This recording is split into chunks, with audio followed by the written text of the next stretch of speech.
thing that I really want to talk about is the fact that, at the end of the day, when there is a dispute and you have to come towards some resolution for those disputes, you really need to position yourself in your business where you're prepared for those situations to come.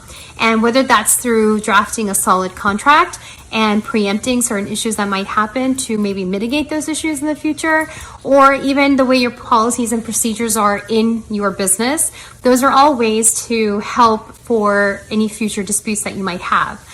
And there's many different types of way to resolve disputes. There could be trial, there could be jury trial, judge trial, there could be arbitration, there could also be mediation, and sometimes it's a hybrid. And sometimes courts are saying, hey, listen, do mediation first before you come into court and have a trial. And so that's where I kind of want to focus on a little bit, is the mediation part of it. So I'm also certified in mediation. I don't really practice that much, but I feel like every conversation, negotiation is almost like a mediation. And the reason is because you're trying to come to a compromise. You're trying to come to a good, happy spot for both or all parties. A place where everybody can walk away. They're not necessarily 100% full, but they're not necessarily at a place where they feel like they have been gypped, or they feel like they've just gotten the short end of the stick. And so the idea is, when you're mediating, though, it's not about the law as much as it is about the emotional factor that goes into it. And so whether you're a coach or whether you are another type of service, especially if it's a one-on-one service that you're giving to your clients, there's a lot of emotional appeal that goes into that service. And sometimes that emotional appeal is because they're coming from a place where they need help and they need direction. And a lot of times when you are coaching, you are providing that for somebody. You're helping them go from point A to point B or to C or to Z.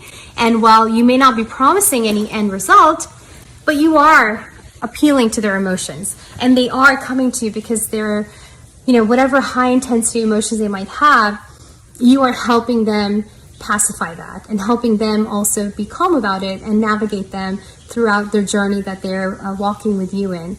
And so I really want to talk about that. It's about the emotional side of your business. Yes, we all have the tactical side of our business. We all have the tangible ROIs and the tangible also what you're giving to somebody in the services that you're providing. But there's also an emotional appeal. And so just never forget that, especially if you're in the business like a coach or even a doctor or even a lawyer, or, you could be a graphic designer and you're helping somebody figure out their brand and actually put it out there. For them, that's huge. And so there's definitely an emotional aspect. And a lot of times disputes happen because those emotional aspects have been violated, or somebody perceives it to be where they feel like their ego's hurt, or something, their principles are hurt, or they just feel so hurt because they just didn't get what they wanted to on an emotional level. So always remember that in your business, especially if you are providing services that do have an emotional appeal to it.